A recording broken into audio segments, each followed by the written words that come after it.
Saudações a todos, meu nome é Márcio Lins de Figueiredo, sou professor, calculista estrutural e darei início às videoaulas do curso Estruturas de Concreto, onde serão abordados diversos aspectos técnicos de projeto relacionados ao dimensionamento das armaduras e seções transversais de elementos estruturais de concreto armado, lajes, vigas, pilares e fundações, submetidos a estados de tração, compressão, torção, cisalhamento, flexão simples e composta, além desses esforços combinados, com o objetivo de evitar a ocorrência de estados limites últimos e de serviço durante a vida útil da construção, afastando-se do colapso estrutural e de um desempenho inadequado em serviço, estando a estrutura submetida a cargas permanentes e acidentais e, em conformidade com as recomendações da ABNT, Associação Brasileira de Normas Técnicas, NBR 6118. Abordaremos ainda critérios e aspectos de projeto relacionados ao detalhamento das formas e armaduras, que envolve a disposição geométrica das barras de aço e das seções transversais dos elementos estruturais, demonstrada através de desenhos técnicos e peças gráficas, que visam esclarecer o entendimento da estrutura ao construtor, durante a execução da obra em atendimento às especificações exigidas no projeto estrutural. Além disso, discutiremos procedimentos e critérios para a obtenção de garantia de qualidade dos elementos estruturais de concreto armado confeccionados, entre eles, o cobrimento das armaduras, o consumo mínimo em relação à água-cimento, parâmetros relacionados à integridade e à durabilidade da estrutura, indispensáveis para a proteção das peças contra o efeito deletério decorrente do ataque de agentes físico-químicos presentes no meio ambiente, que provocam reações e mecanismos de deterioração, entre eles a carbonatação do concreto e a corrosão do aço. O concreto é um material de construção constituído por uma mistura de um aglomerante hidráulico com um ou mais materiais inertes e água. Quando recém-misturado, deve oferecer condições tais de plasticidade que facilitem as operações de mistura, transporte, lançamento e adensamento. Os materiais que o compõem são o cimento, o agregado miúdo, o agregado graúdo e água. Produto fabricado pelo engenheiro, muitas vezes no canteiro de serviços, devendo apresentar características e propriedades compatíveis com a finalidade a que se destina, dentro dos limites econômicos da construção, exige o concreto de seu executor um perfeito conhecimento das propriedades e qualidades dos materiais constituintes e do proporcionamento destes, bem como da técnica de seu preparo e uso. Ao conjunto cimento mais água dá-se a denominação de pasta. Adicionando-se o agregado miúdo à pasta, obtém-se a argamassa, e o agregado graúdo a este último, obtém-se o concreto.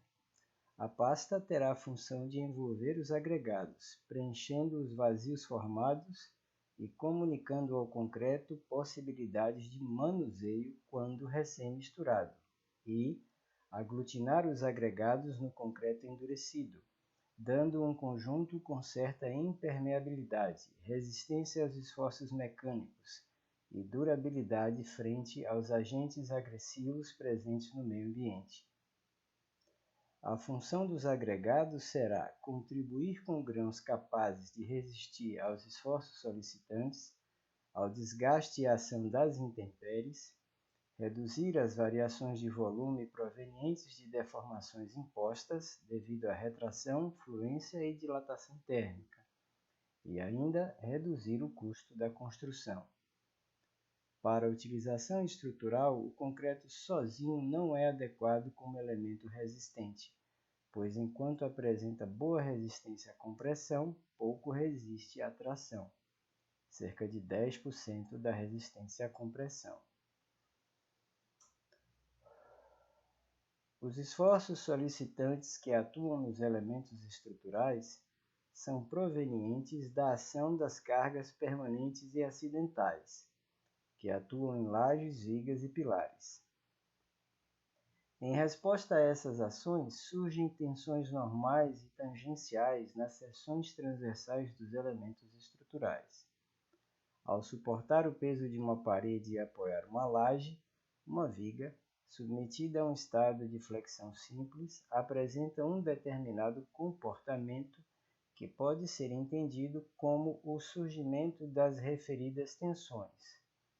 Em um pilar submetido a um estado de flexão composta, a flexão simples está acompanhada de um esforço axial, cuja combinação pode advir de uma situação de flexão normal ou oblíqua, ou seja, esforço normal e momento fletor atuando numa ou duas direções de inércia.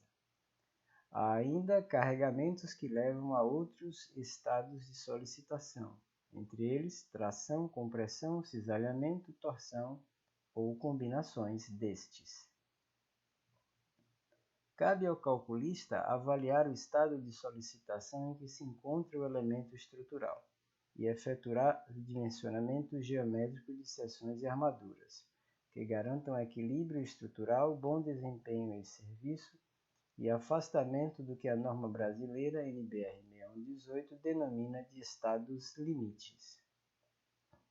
Em resposta às cargas atuantes e que provocam tensões normais, tangenciais e deformações, os elementos estruturais apresentam ainda tensões resistentes que não podem ser ultrapassadas, visando-se manter uma margem de segurança contra a ruptura. Em elementos de aço e alumínio, a resposta que se espera é diferente da que ocorre no concreto armado, pois enquanto nos elementos metálicos a plastificação surge em termos de escoamento, no concreto ocorre uma intensa fissuração. Em zona de tração, pode comprometer a durabilidade. Em zona de compressão, precede o colapso estrutural.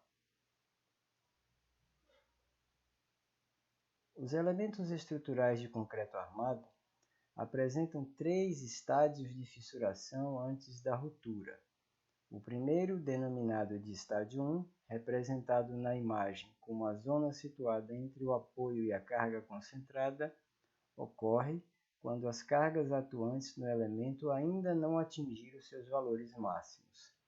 As tensões normais e tangenciais nas seções transversais ainda não são capazes de ultrapassar a resistência à tração do concreto.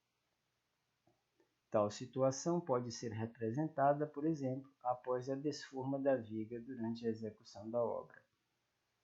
Aumentando-se o carregamento sobre a viga, como o levante das fiadas de banco ou a execução da laje, as seções entram no estádio 2, também denominado de estado de fissuração.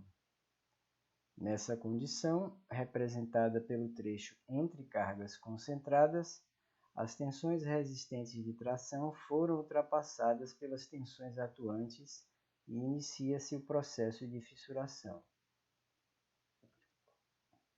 No centro da viga, a propagação e o caminhamento dessas fissuras tendem a ser vertical, pois as tensões tangenciais são mínimas ou nulas, em função da redução da força cortante. Na direção dos apoios, essa força aumenta gradativamente, atingindo seu valor crítico nas extremidades. De igual modo, crescem as tensões tangenciais e isso altera a inclinação das fissuras, que nos apoios é de aproximadamente 45 graus. No estádio 3, a fissuração é intensa. A peça está bastante fissurada, com as fissuras atingindo a linha neutra, fazendo com que sua profundidade diminua e, como consequência, diminui-se também a região comprimida do concreto. Supõe-se que a distribuição de tensões nessa zona ocorra segundo um diagrama parábola-retângulo. O concreto armado deve suas boas características de material de construção à aderência entre o concreto e as barras da armadura. Através da aderência, garante-se que tais barras, em todo o seu comprimento, apresentem um alongamento igual ao das fibras de concreto que as envolvem. Tendo em vista que o alongamento à tração do concreto é limitado, o concreto fissura na presença de maiores solicitações de tração, e as barras da armadura devem então absorver tais esforços. A aderência deve se desenvolver de modo que a abertura das fissuras permaneça pequena.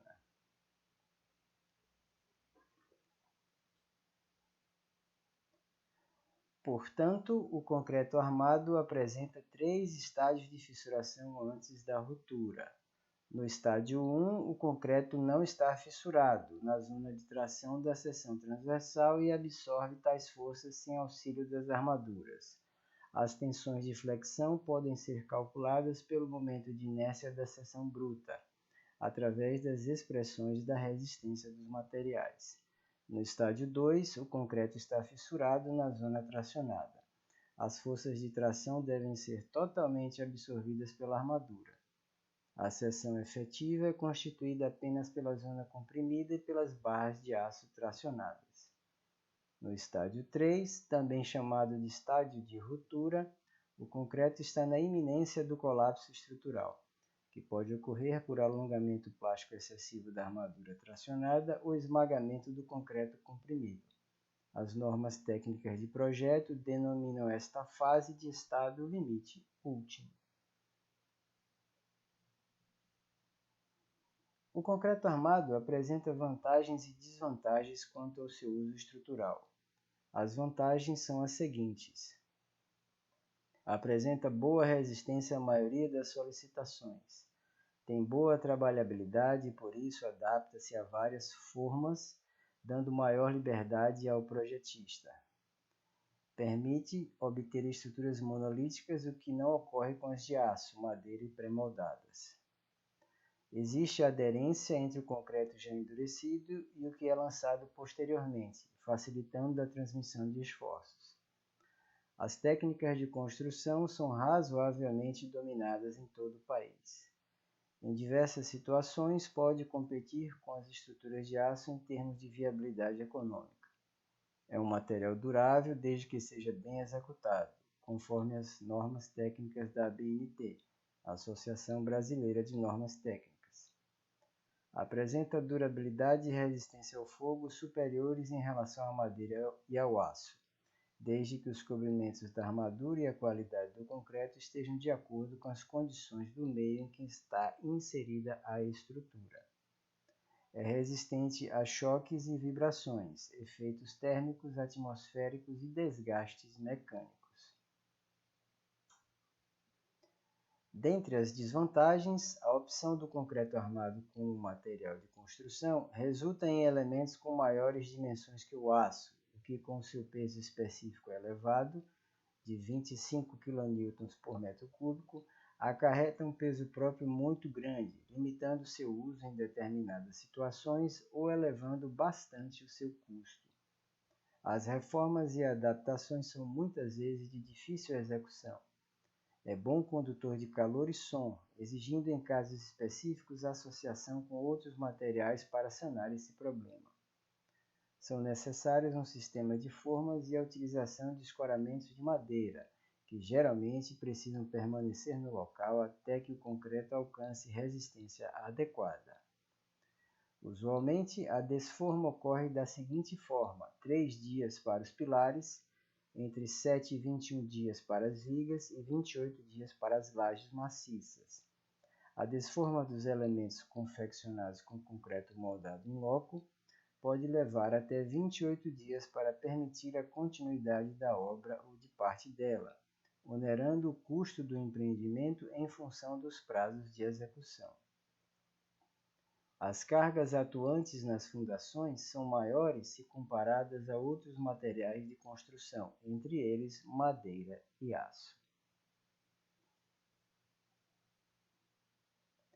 Para abordar aspectos relacionados a sistemas estruturais, devemos fazer uma distinção entre sistema estrutural e elemento estrutural. Elemento estrutural são as peças que compõem uma estrutura, vigas, lajes e pilares. que geralmente possuem uma ou duas dimensões preponderantes sobre as demais. Sistema estrutural é o modo como os elementos estruturais são arranjados, conectados entre si. Então, o arranjo desses elementos estruturais é chamado de sistema ou modelo estrutural. Para a interpretação e análise do comportamento de uma estrutura, ou seja, as tensões e deformações, é importante considerar que, para montar modelos físicos e matemáticos na análise de estruturas em concreto armado, é preciso usar a técnica da discretização. Essa técnica consiste em desmembrar a estrutura em elementos isolados, cujos comportamentos podem ser admitidos como já conhecidos e de fácil interpretação. Com o advento dos microcomputadores e dos programas sofisticados de cálculo estrutural, é possível um estudo tridimensional e sem o uso da discretização. A discretização de uma estrutura pode ser entendida da seguinte maneira: as lajes dos pavimentos recebem as cargas de pessoas, móveis e do seu peso próprio, e as transfere para as vigas. As vigas recebem as cargas das lajes, de paredes e de outras vigas apoiadas sobre elas, e as transfere para os pilares. Os pilares recebem as cargas das vigas e de outros pilares e as transfere para as fundações. As fundações recebem as cargas dos pilares e as transferem para o solo de fundação. É esta transferência de cargas, também denominada de caminho de cargas, que permite a análise estrutural pela discretização da estrutura.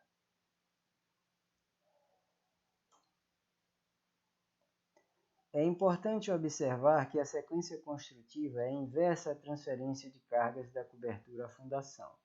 Ao entrar em funcionamento, os elementos estruturais de uma edificação podem apresentar comportamento compatível com as premissas e condições de contorno adotadas no projeto estrutural.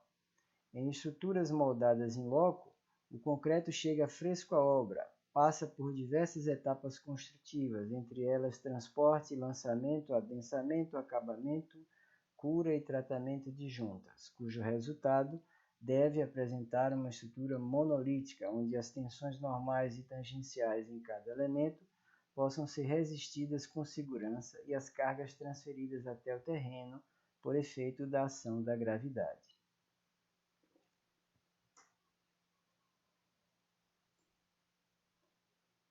O advento dos softwares de cálculo estrutural nos levou a abandonar gradativamente a técnica da discretização.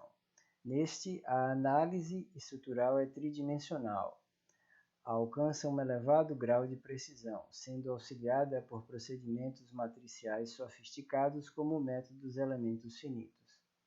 O lançamento estrutural pode ser realizado diretamente sobre as plantas do projeto de arquitetura, onde configura-se a posição, a geometria dos elementos estruturais e a intensidade das cargas atuantes, definidas conforme as finalidades de uso.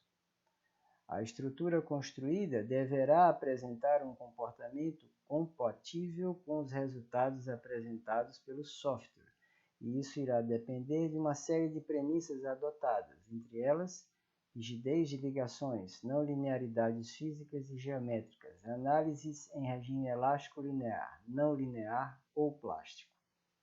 A obtenção dos esforços solicitantes deverá ocorrer numa posição deformada de equilíbrio e compatível com os limites de norma, validando-se as hipóteses de cálculo adotadas. As armaduras obtidas poderão ser editadas após o processamento. Para a segurança da construção, o calculista estrutural deve ter em mente que a resposta fornecida pelo programa atenderá aos dados de entrada parametrizados. Isso vai muito além do que simplesmente fornecer cargas permanentes e acidentais que atuam sobre lajes, vigas e pilares. Parametrizações como a redistribuição de esforços solicitantes e as reduções de inércia em elementos estruturais permitem uma resposta mais próxima da realidade, quando ocorre a fissuração do concreto tracionado. Tal condição nos leva a conclusões diferentes das que se obtêm quando a estrutura é analisada em regime elástico linear e os esforços obtidos na posição indeformada. O conhecimento das limitações do material de construção utilizado é indispensável para a elaboração de um projeto que resulte numa estrutura estável, com bom desempenho em serviço no decorrer da sua vida útil, que garanta equilíbrio estrutural e segurança aos seus usuários.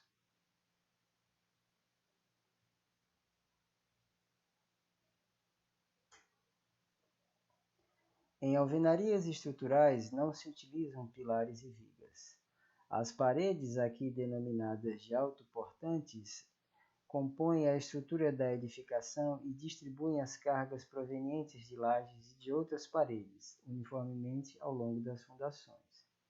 Alvenarias não armadas são as que não recebem grauteamento, e os reforços em armaduras de aço são adotados por razões construtivas, como em vergas e contravergas de portas e janelas.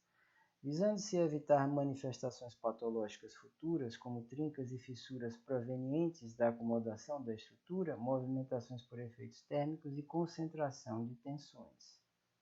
Alvenarias armadas são as que recebem reforços em algumas partes da edificação, devido a exigências estruturais, como tensões de tração excessivas. São utilizadas armaduras passivas de fios, barras e telas de aço, dentro dos vazios dos blocos, que posteriormente serão grauteados ou preenchidos com concreto fluido. A concepção de projetos em alvenarias de blocos estruturais impõe a necessidade de modulação das áreas úteis definidas no projeto, nas 3 dimensões: comprimento, largura e altura. Em função dos tipos ou famílias de blocos estruturais disponíveis no mercado da construção civil, a modulação dos ambientes é definida ainda no projeto de arquitetura e atendida pelo projeto estrutural e pela empresa responsável pela construção.